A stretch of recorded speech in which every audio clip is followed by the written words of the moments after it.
தமிழ்நாட்டின் முன்னாள் முதலமைச்சர் எம்ஜிஆரின் 108வது பிறந்தநாள் விழா நேற்று விமரிசையாக கொண்டாடப்பட்டது. இதையொட்டி அதிமுகவினர் எம்ஜிஆர் மாளிகையில அவரோட சிலைக்கு மாலை அணிவித்து மரியாதை செலுத்தினாங்க.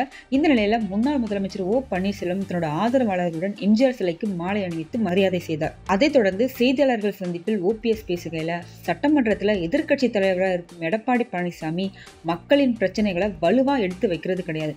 அவரோட உடல் மொழியை பார்க்கும்போது உலகத்துல எங்குமே இல்லாத ஒரு கூட்டணியா ஆளுங்கட்சியும் எதிர்கட்சியும் இருக்காங்க. இதை பத்தி தான் மக்கள் பேசிட்டு இருக்காங்க. ஒரு முதலமைச்சர் எதிர்க்கட்சி தலைவரை பார்த்து ஹலோ ஹலோ சுகமானு கேட்கிறாரு. அதற்கு அவரும் ஆமாம் நீங்களும் நலமா அப்படின்னு பதில் சொல்றாரு. இந்த கேவலத்துலதான் சட்டமன்றம் நடந்துட்டு இருக்கு. அதே போல தொடர்ந்து இணைப்புக்கான முயற்சியை செய்துட்டு தான் வரும். உலகத்துல பிரிஞ்ச சக்திகள் மறுபடியும் சேர்ந்துடவே கூடாதுன்னு சொல்ற ஒரே நபர் எடப்பாடி பழனிசாமியா தான் இருப்பாரு. நாங்க கட்சி ஒன்றுபடணும்னு சொல்லிட்டு தான் இருக்கோம். ஆனா அவர் சேர முடியாதுன்னு திரும்ப அதையே தான் சொல்லிட்டு இருக்காரு. கூடிய சீக்கிரம் மக்கள் என்ன நினைக்கிறாங்களோ அந்த முடிவுக்கு நாங்க வருவோம். பிரிஞ்சு கிடக்கிற அதிமுக ஒன்னு சேரணும் அப்படிங்கிறது தான் எல்லாரோட எண்ணமாவும் இருக்கு.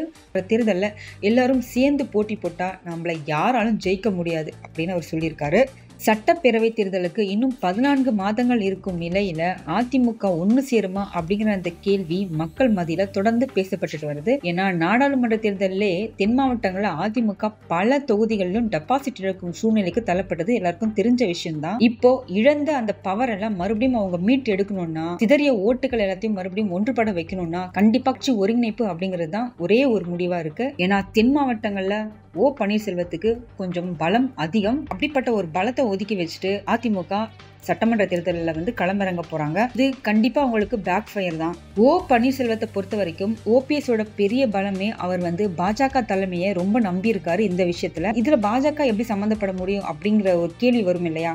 இப்போ எடப்பாடி பழனிசாமிக்கு இருக்கிற பிரஷர் எல்லாமே பாஜகவால தான். அவர் சொந்தக்காரங்க வீட்டுல இடி ரைடு போனது, இரட்டை இலை தேர்தல் சின்னம், இது எல்லாமே இபிஎஸ்க்கு பாஜக கொடுக்கிற அழுத்தம். ஒண்ணு கூட்டணி வச்சுக்கங்க, அப்படி இல்லைன்னா ஓ பன்னீர்செல்வத்தை கட்சியில சேர்த்துக்கங்க இப்படிங்கிற 2 அழுத்தம் தான். இந்த விஷயத்துல பிளஸ் என்னவோ பாஜகவுக்கு தான். ஏன்னா எடப்பாடி பழனிசாமி 2 முடிவுல எந்த முடிவு எடுத்தாலும் அவங்களுக்கு பலம் தான். ஒருவேளை பாஜக கூட கூட்டணி வச்சுக்கிறோம் அப்படின்னு சொல்லிட்டா பாஜக தரப்பு ஓபிஎஸ் அழகா கழட்டி விட்டுருவாங்க. ஆனா பாஜகவோட நகர்வுகள் எல்லாத்தையும் பாத்தீங்கன்னா அவங்க எடப்பாடி பழனிசாமி கூட நெருக்கம் காட்ட முயற்சி பண்றாங்க.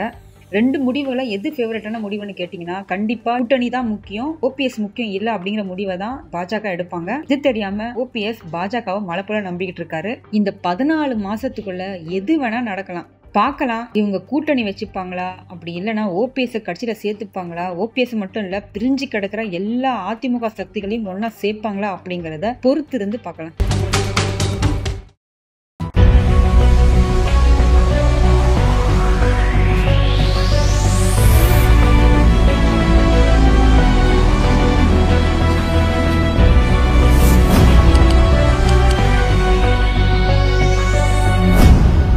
தேசத்தின் நம்பிக்கை மாத இதழ் அப்பா பதிப்பகம் இணைந்து வழங்கும் நேர்மையாளர் சகாயம் ஐஏஎஸ் அவர்களின் அனுபவ பதிவில் கடைசி தரியில் கண்டாங்கி சேலை இப்போது பரபரப்பாக விற்பனையாகிக் கொண்டிருக்கிறது.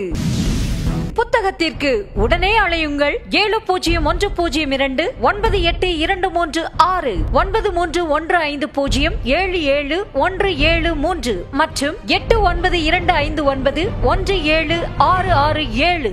கடைசி தரியில் கண்டாங்கி சேலை.